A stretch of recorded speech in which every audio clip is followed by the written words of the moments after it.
Okay, so autumn is here and there are some things that you can put in your midterm rental to help keep your guests nice and warm and cozy. So one thing that will keep your guests nice and warm and cozy is a good old crock pot. Yes, so make sure you put a crock pot in your midterm rental during the cold season so that your guests can go ahead, put their food in the crock pot before work, let it cook all day, come home and have a nice hearty meal. Another thing that will keep your guests nice and warm and cozy is a good old fleece blanket. Yes, so you can put these blankets on the couches or in the beds. Just give them something to keep them a little bit more cozy when it's cold outside.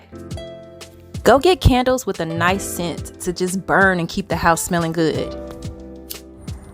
Another thing you can add is a good old fire pit. Yes, just get a small little fire pit. Get some firewood for them and so they can sit outside and enjoy the warm, cozy fire. If you want to learn more about having your own midterm rental business, I am having a live workshop on October 21st. If you would like to join me, feel free to click the link in the description below or in my profile and get more information about it. And if you can't attend in person, I do have an option for you to attend virtually. So check it out, and I would love to teach you about midterm rentals and how you can have a successful business.